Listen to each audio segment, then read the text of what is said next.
All right. Good afternoon. Click this over here. Good afternoon, everyone. Happy Sunday. I hope everyone is doing great, having a great day. Um, Thanks for being on. Let everybody come on in. So I decided to do something a little different and actually stand up today so I can so I can be on here uh, and have a little bit more flexibility. So we'll see how this goes. So happy Sunday. Hope everyone is doing great. Um, I will wait a few minutes and let everybody come on in, and I will share this on my Facebook for everyone to see and follow along. If this is your first time jumping on, let me know in the comments, and also let me know where you're listening in from, where you're watching from. So let's see.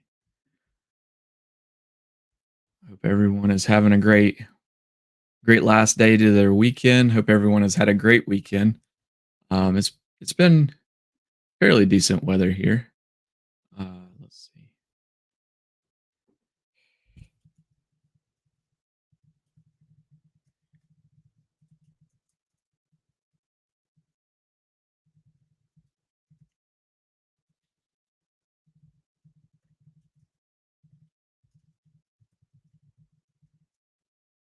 All right, cool. All right.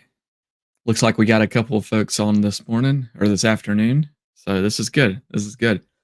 Welcome in. All right. So if you've been on before, you kind of have the idea of what this is all about, what I usually talk about.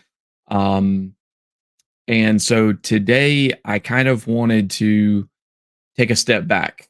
Um, in the past, I've talked about our protection plan. I've talked about building credit. I've talked about the importance of monitoring your credit and your finances in general. Talked about budgeting. Talked about the importance and ease of creating savings goals and accomplishing those, and other aspects and um, facets of financial literacy. Um, but over the last, I guess, 3 or 4 days, some of the conversations that I've had, some of the comments that I've received have been, um, I guess, has rudimentary. I'll call them that. Call them that. And so, what I mean by that is just very, I'm not sure what my credit score is. What makes up my credit score? Um, why do we need a credit score? Different things like that. Just stuff I've seen on Facebook and other aspects. So I was doing some research and I came to the conclusion that I was like, okay, I'm gonna pause and kind of go back to the basics. So hence the graphic that I chose. I thought it was fitting, the cassette tape graphic. So what I would like to do today is really do just that. I would like to go back to the basics. I'll do some screen sharing, but really, I kind of wanted to make this um, a little bit more educational, a little bit more high level, um, so that you can really kind of understand where this concept, where this system around the modern day credit score came from, and why we have it, how it came to be. Um, so a little bit of history there. But then I also wanted to dig in a little bit deeper into what makes up your credit score, because there's a couple of different schools of thought on that. And then last but not least, I wanted to end with um, a little bit more of a tangible value around being able to help you figure out what your credit score is and what is currently affecting it. And then that way, one, you know what is affecting your credit score. Two, if there's something on there that I can further help out with, then we can have that conversation. But really, this is more for you for educational purposes. And then um, on Tuesday, I will be talking a little bit more in depth around the whole credit repair industry in and of itself, and you know, the good, the bad, the ugly, all of that. I'm not, as I've mentioned many times already, I'm not here to shy away from something, the hard truths. And I know the industry isn't perfect, I know the history is not perfect, and I know that there's a lot of aspects to it that could be better. But like I've told people in the past, this is the world we live in. I didn't make the rules. I'm just here to help you uh, live better by working with them. So let's dive in. All right. So like I said, if you are on here for the first time, let me know if you have questions. Please feel free to interrupt me. Make comments. Put comments in the chat or in the comments below. Whether you're on Facebook, Instagram, or YouTube. If you're watching this on replay, put hashtag replay so I can know that you are watching it at a later time. And without further ado, let's dive in. So I was reading for those of you who have worked with me or talked with me before, you know that I do a lot to promote my FICO. It's not something I really get paid for. I don't get paid for it. It's just that it's one of the best platforms that I've come across that well, I mean it was created by FICO, by the company. But it also it provides a credit score. um it provides a platform for you to get your credit score from the FICO model, which we'll go into deeper. But on their website, they have a wealth of knowledge. They have a lot of historical value. And, obviously, with anything you read on the internet, you have to take it with a grain of salt. But what I'm going to talk about today and what I'm going to communicate with you or to you is some of it is the most accurate that I can find, the most just, the most accurate, the most um, appropriate that makes sense to me based off of my history, my experience, my expertise in the area, and then just in a way that I can then share it with you. So yeah, so let's get started. So as with most things, think about it. So at the end of the day, your credit score is nothing more than a tool, just like $100 bill, just like your vehicle, just like one of the first tools ever, the shovel, you know, the wheel, any of these tools, it's technology, it's a tool, right? And so most of the modern day tools that we have, Wi-Fi, the GPS system, other tools around, buildings, commercial buildings started out for businesses. Well, this is no different. So good morning, Melissa. Welcome aboard. So yeah, so by the end of this, you will definitely have some that you can utilize. So one of the paragraphs that I was reading that really stood out to me is that in the 1800s, most credit, as we know today, credit as in, um, how being able to provide a faith-based amount of currency to someone on the premise that you will get paid back, and those those attributes that are weighted makes up your credit. That's a loose definition, but basically, most credit was conducted by businesses, not consumers. So it basically says that commercial lenders needed a way to create a standardized credit evaluation. So again, having those attributes that businesses weighed each other on. And so in 1841, the Mercantile Agency solicited information from correspondents throughout the country in order to systemize a borrower's character and assets. So think about that. How trustworthy are you? What is your character like? And in addition to that, what assets, what do you have to your name? So your character, your personality, your morals, sorry, and your assets were the first two attributes that businesses based someone's credit worthiness on back in the day. But again, we're still talking about businesses. These are not consumers. In the end, this data was considered to be too subjective, as many of the opinions noted racial, class, and gender biases. So again, we've kind of gotten away from that, but again, that was business to business, looking at a person's here, and their gender. Whether or not essentially they have short hair or long hair. That was what they based their decision upon.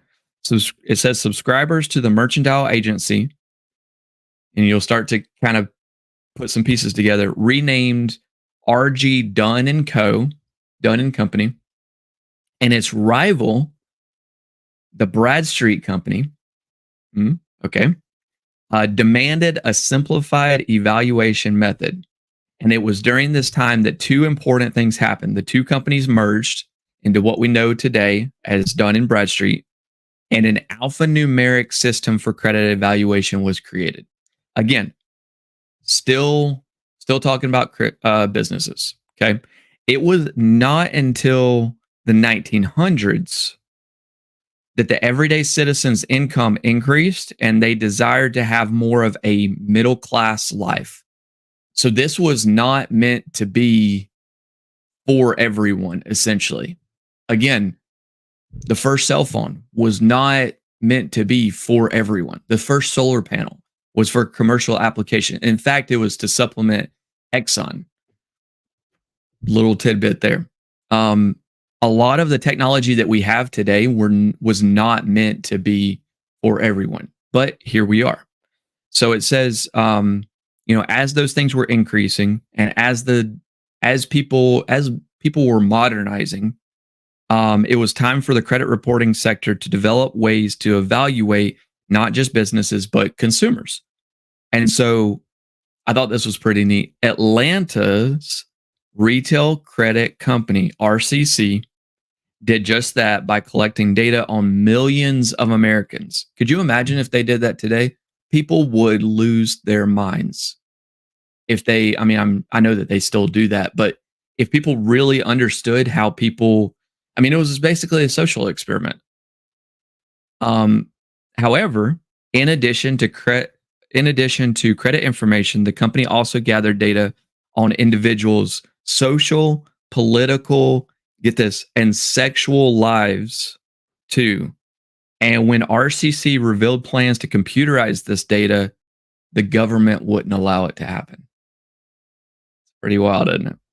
So anyway, to quicken this up, in 1970, getting back to what I was talking about the last time we got on, in 1970, the Fair Credit Reporting Act, sound familiar? The FCRA, was passed by Congress, requiring credit reporting bureaus like the RCC at the time to open their files to the public, expunge data on race, sexuality, and disability, and get this, and delete negative information after a specified period of time.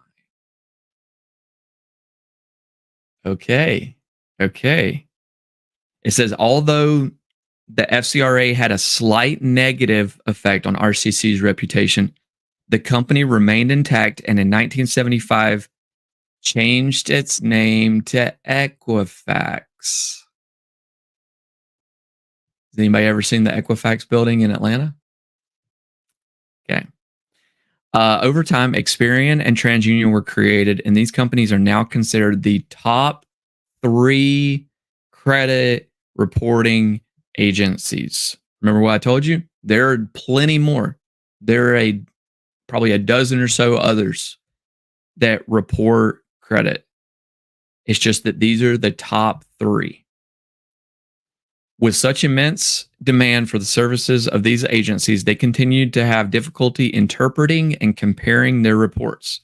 To help find an industry standard credit score, in parentheses, that included a consistent credit scoring algorithm, they began working with a well-known tech company founded in 1956. Wait for it, called Fair Isaac and Company, known today as FICO. The result was the credit score, or was the FICO score rather, which developed and utilized an algorithm very similar to the formula still used today. So I just wanted to, I felt that it was important to read that because knowing where the credit score came from really helps us to understand, one, that it's not something we have to be afraid of. It's not something we have to, fear monger or shy away from or just swear off like it's the devil. It's something that we can, once we wrap our heads around where it came from, what it can be used for, how best to utilize it, and then ultimately how to optimize it, it can really help us get to that next level of quality of life. I mean, it can help us get out of debt. It can help us really attain some of the things that may not be as easily attainable, but it's also a slippery slope. And so if we don't have that discipline, if we don't have that understanding and that knowledge of the background of how it works and where it came from, then it can just as easily get us into the situations that many of us are in today. And I'm going to go into that a little bit here in just a little bit. But the last thing I wanted to reiterate was that as of this writing, FICO score 9, so something for you to write down if you're taking notes, FICO score 9 is the most current and predictive FICO score available as of this writing. So that was August 21st, 2018 was when this was written. So there's probably FICO 10 at this point. I meant to check that. Let's see. Latest version of is, drumroll, yes. The latest version of FICO is the FICO Score 10 suite, which consists of FICO 10 and FICO 10T. FICO 10T uses trended data to help calculate credit scores by looking at a consumer's payment and debt history for the previous 24 months or longer. The trended data helps the scoring model determine what a consumer's trend is, such as if their balances are trending up, down, or staying the same. For example, someone whose balances are trending up may be higher risk than someone whose balances are trending down or staying the same. So that provides more weight against what I was saying about, and what I've told many people in the past, that you can think of your credit score as like a real world GPA. Like when you were in school in high school, let's say, for instance, those 4 years, or even college, but most people for those 4 years that you were in high school, when you started out as a freshman, you started out with 0 credit hours, right? You hadn't taken any classes. And so after your first year, you had, what was it, 12 credit hours and then 24 12 a semester, something like that. So let's say 24 credit hours. And if you got a D in one of those 24 credit hours, that 4.0 dropped significantly. But as you continued on and you got up to closer to what I think it was 120 we had to have to graduate. I'm not sure what it is today. But as you got to, 70, 80, 90 credit hours, if you got a D, yes, you still didn't want to have one, but it didn't affect, like it wasn't going to sink you from a 4.0 down to a 1, for instance, or a 1.5. It's not going to have as much impact the longer your payment history is and the deeper your account age is. Okay. So again, we'll come back to that, but I felt like that was important to go into there. So the next part that I wanted to talk about, so that gets up to kind of the modern day times, talking about how FICO was created and the credit score. Now I wanted to read this other part, which I thought was pretty interesting because when I talk to most people, it's a lot of people attest their lack of financial literacy to having not been taught. But the reality of the matter is, if you weren't taught financial literacy, more likely than not, your parents weren't either. And their parents probably didn't even know what credit was. So not to ruffle feathers or rub anything the wrong way, but I'm just saying what it is because, and I have data to back this up, because it says before the Fair Isaac Corporation, so the FICO score, introduced the first consumer credit score in, drumroll, 1989. So the FCRA was created in 1970. The first consumer credit score was created in 1989. I am older than the first consumer credit score. Individual companies calculated credit scores based on the loan a consumer applied for. And before that, so you have 1970, 1989, a couple of key dates here. In 1975, FICO developed the first behavior scoring system for Wells Fargo to predict the credit risk. So even before the credit score was widely available to consumers, they were already utilizing a behavior scoring system that FICO developed for Wells Fargo to predict the credit risk of its customers. And then, like I said, in 1989, FICO and Equifax, actually in partnership, launched the first modern credit score called Beacon. And again, we can go into this whole rabbit hole, but I'm wanting to give you as much information as I can without going into the nitty gritty, because we also have other things to do today. But if you have more information, if you have more questions and want more information about this, please let me know. I'll be more than happy.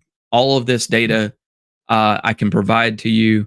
In fact, let me just do this. This is the first part. So I will put this FICO history. And then yeah, I'll get to that next part here in a second. But so as they were building out these credit scores, again, these are tools. These are tools, just like, prime interest rates and all of these are tools, just like your credit card, just like, bonds, just like, those may be bad examples, but just like your car, just like the computer, just like the cell phone that's recording this right now, this microphone, these are tools. These are tools to help modernize our day-to-day lives. And like I said, more we can learn how to use them, the more that we can increase our lives. Not everyone knew how to use a cell phone. Not everyone knew how to use a credit card, although they learned pretty quickly. Not everyone knew how to use a, a car when the Model T came out. You remember what Henry Ford always said, if it was up to people, then we would be, looking for faster horses. So, anyway, I digress. So the next part that I wanted to talk about was this right here. So looking at the two main scoring models, and this is something I also get questions about a lot. What is my FICO score? How is it calculated? What does it, what makes up my score? Again, how is it calculated? And why is Credit Karma or Credit Sesame or my bank's credit score different from the score that my lender gave me or that the finance department at the Ford dealership gave me? Why are all these different? And which one is accurate? And can I just throw the rest to the wayside? The simple answer is this right here, what I'm sharing with you right now. So your FICO score on the left, you can see 35%. Your FICO score is made up of these 5 factors right here. You can find these in Credit Karma as well, but they're going to be slightly different. Again, this is why I tell you, take Credit Karma with a grain of salt, but it's a good starting point. So if you ever want to find out what your FICO score is, you can go to this website, myfico.com. You do have to pay a little bit. I think it's like 20 or 30 bucks a month. Pay for 1 month and put it on a credit card. If you're trying to build your credit, put it on your credit card. And then after about 15 or 20 days, cancel it. And there's no penalty or anything like that. But you'll have your credit score at that point. So you pay 30 bucks and you have your credit score and your reports. The other part that I'll share with you here in just a minute is annualcreditreport.com. That's free, but it doesn't give your scores. It gives a breakdown of what is on your report. So it's a layout of everything that's being reported. 2 different things. I'll go into that in a minute. But as you can see, everybody can read 35% is your payment history. That right off the bat tells me one late payment is going to ding my account, and 35% of my score is made up from on-time payment history. 30% is your amounts owed. So that's your credit card utilization rate. So that's how much you're averaging across the board with all of your student loans, all of your installment loans, your mortgage, your card note, and then all of your credit cards. 30% of everything that you owe against all of your credit limits. And with an installment loan, if you take out a loan for a car, let's say it's $27,800 and you owe $21,300, you can do that math and see what that difference is. But the $27,800 is your credit limit, essentially. It's the max amount of what that loan was for. Okay. How much money they gave you. And then 10% is new credit. I believe that's over the last 2 years. That's your credit inquiries. Anytime that you run your credit score, either to get a new credit card, to get a car, to see if you get approved for a home, it will ding you if they run a hard credit check. That's why if you go to a car lot and you're not serious about buying a car, do not let them run your credit, because you will walk away with 100 points missing from your score after like 20 minutes of being there. Gone. Just like that. And then 15% is length of history age. Again, that's why that account age is so important. That's why it's so important to not close credit card accounts.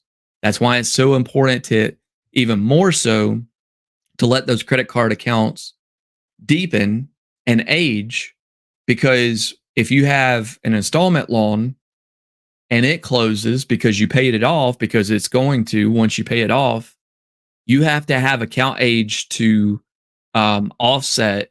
Again, talking about that seesaw model, to offset the amount of account age that you lost from that installment loan.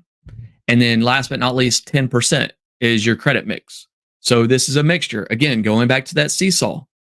Okay. So I hope this is starting to sink in a little bit about the importance of having a mixture and having that account age deepened, so that you're keeping that seesaw as even as possible. So it's staying, you don't want one side hitting the floor, because then the other side, is not going to know what to do.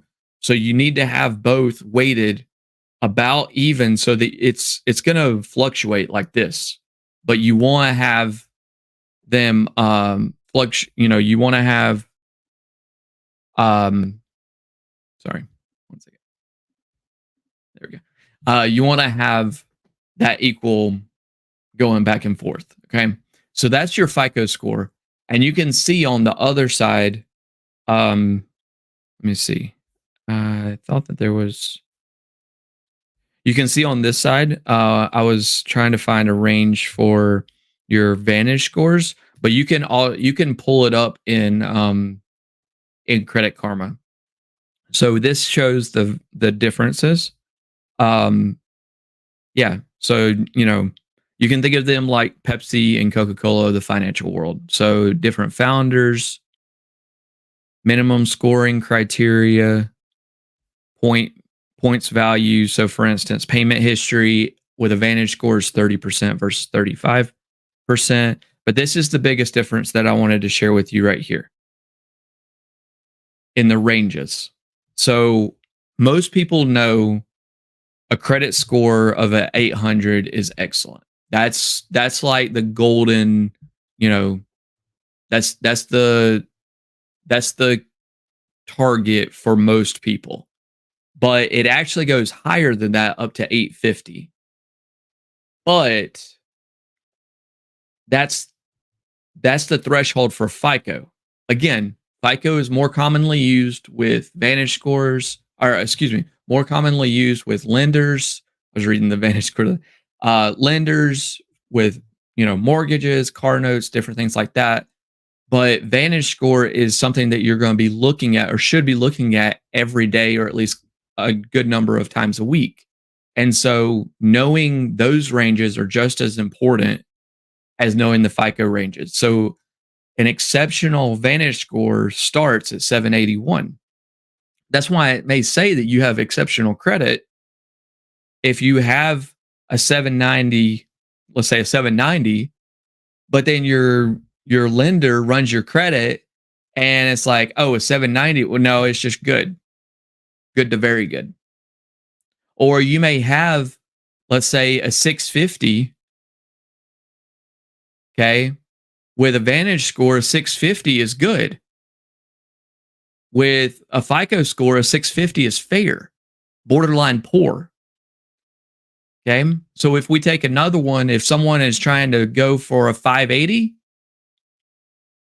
or let's say, trying to hit that 580, that's why this is so important when people, when you're asking your lender what the minimum credit score is that they need. 580 is borderline. That's like the minimum you can have. So you can have a 560. See this over here? You can have a 560 on your Credit Karma, and it'll be like, oh yeah, you've got good credit, or you got fair credit. But then you come over here and it's like, no, it's poor. It's poor credit. Or you can have like I said, a 650 with your Vantage score. A 650 is going to be good. But with a FICO score, a 650 is still going to be fair to borderline poor. So I'll put these in the chat as well. But it's just I'm trying to help y'all understand that, like, again, going back to what I was saying, the theme of this whole call, this whole session is to know what you don't know and then learn the aspects of it. You don't have to know everything about it. And in fact, if you want to, I can teach you what I know and teach you all of this. But the fact of the matter is, in order to reach your financial goals, you don't have to know everything. You just have to know enough to wrap your head around how it works, how to optimize it, what it's best used for, how to keep yourself out of trouble, different things like that. And you're going to do great. So that's how you weigh your FICO scores versus the Vantage score. Now, the next one, stop sharing for just a second. Oops, sorry. So as we're going along, I'll share this here in just a second as well. So as we're going along, now we learned about the history. We learned about what your credit, FICO versus Vantage. We learned about what makes up your FICO, what makes up your Vantage score. But I also know, especially in these days and age, as much as is exploited and exposed, and everybody knows about the instant that bridge collapsed in Baltimore. I mean, wasn't even hours later, and everybody across the world, across the globe, knew about it, and it was just that.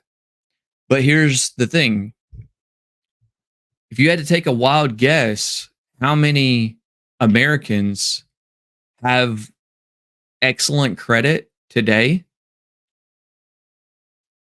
Would you be shocked to know? Like, forget the economy, the state of the economy, forget the state of politics, forget the state of, this, that, and the other. Just on the surface, an 800 credit score. Can you imagine? Just think about it for a second. How many Americans have at least an 800 credit score? And I'm willing to guess that you would probably be pretty surprised to learn that less than 2%, I think it's like 1.3%, but less than 2% of all Americans, 341 million people live in the United States. Less than 2% of them have an 800 credit score or more or higher. Okay. So I'm not saying that to give those who don't have an 800 credit score or higher an excuse. I'm saying that to give you a sense that we're all in the same boat. And there are a lot more, those who have less than a credit score are in the same boat. And there's a lot more of those people that have, 750, 770, 650 and lower than you may realize. Okay. So I know for a long time, when I was rebuilding mine, I didn't want to tell anybody what my credit score was because I'm like, it's embarrassing. And I get it. And it's not that you want to go flashing it across Facebook. That's not what I'm saying. What I'm saying is if you have less than, say, a 700 credit score or less than an 800 credit score, and you have a financial goal that it's preventing you from reaching, it's okay to let me know, because I deal with people all the time. I deal with people that have no credit scores. I didn't even get to that part. I may have to save that one for another day. We're already at 40 minutes. So let me share this with you. The average credit score, and this is from 2023, May of 2023. So about a year old. This is probably a little lower. Actually, I know it's a little lower. The average FICO credit score is 714. Okay, the average. And it's probably like a long tail going towards poor. So the majority of Americans have, or not a majority, but the average amount of them, the average score is 714. But there's more Americans that have below that than there are that have an 800. So a majority of them have either between a 714 and 800, and then the rest have from a 714 down, if that makes sense. The average Vantage score, again, going back to the differences, the average Vantage score is 701. Now think about that. A difference of 13 points doesn't seem like much, right? But that little bit can make all the difference. Now, as we've been coming along throughout the years, starting these charts that I'm seeing starting in 2010, the average FICO score was less than a 690. And by 2016 up to almost 2018, it got up to about 700 and then eventually surpassed. And then as of 2022, it's at 714. But as of, I think, February, the latest is that it's dropped. So that was in 2022. And from 2012, in 2012, the average was 693. 2013, it dropped to 691. Since then, it's been on the rise, increasing since 2013. And this is the first year that the average credit score amongst all Americans has decreased. And it's gone from, let's see, I had this article up.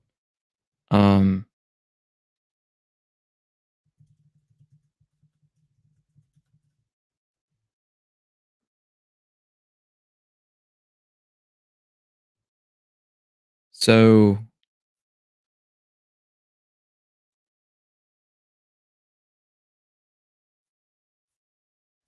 sorry, give me 1 second. Where did I see that? There we go. So as of March 8th, so about a month ago,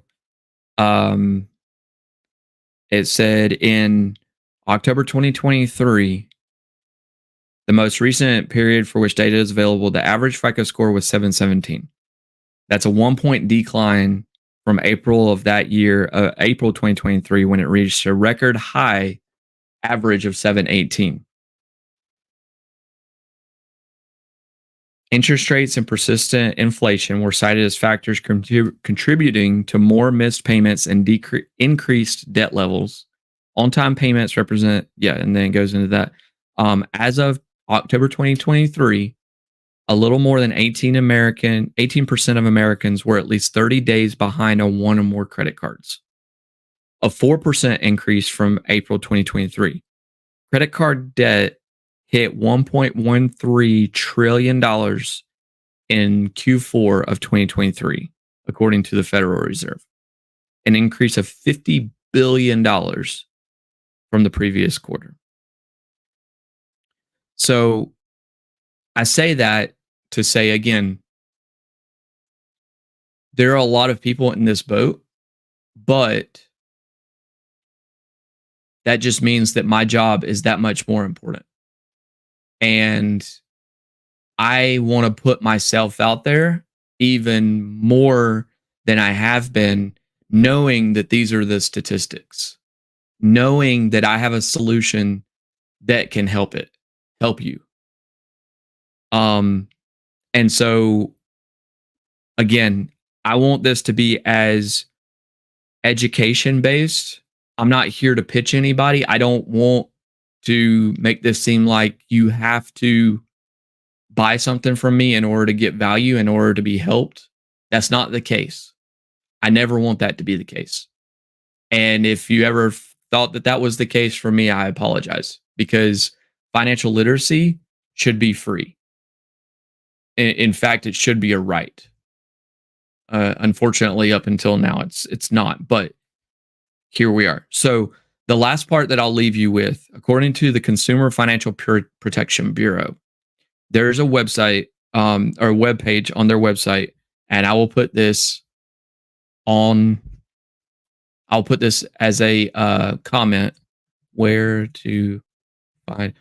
So this page provides some outlets on where to find my latest credit score. What I would like you to do, if you are interested, if you have a goal for 2024 and want to meet that goal, if it is something that requires a good or an excellent, good, great, or an excellent credit score, this is your starting point. Don't worry about the Credit Karma. Don't worry about the Credit Sesame. Don't worry about what your Experian app says. Focus on these. So you can check your credit card or any other loan statement. It says many major credit card companies and other lenders provide credit scores for their customers. The score could be listed on your monthly statement or can be found by logging into your account online. So again, that's just going to be a static number as of the last time that statement was generated, but it gives you a starting point. And more likely than not, it's going to be your FICO score. So again, starting out with the free options. I told you about my FICO. You do have to pay. No, all the disclaimers there. Now we're going to talk about your free avenues, your free outlets. So the next one is that you can talk to a nonprofit counselor. So nonprofit credit counselors and housing counselors trained by the U.S. Department of Housing and Urban Development can often provide you with a free credit report and score, and they can help you review them. Now, I can help you review them as well. If you would like. If you don't want me to, that's perfectly fine. No harm, no foul. Just putting it out there. Again, completely free. And then the third option is you can use a credit score service. So it says that you can buy your credit score from MyFICO. You can also, it says some credit score sources provide an educational credit score instead of a score that a lender. Okay, so that was your Vantage score. For most people in education, educational scores close to the scores lenders using can be helpful. So again, if what I would do, I would go to myfico.com, and I will put that in the chat as well. To find your FICO credit score. Myfico.com, and then to find your 3 bureau credit reports. So for your credit reports, go to www.annualcreditreports. Make sure that it has an S.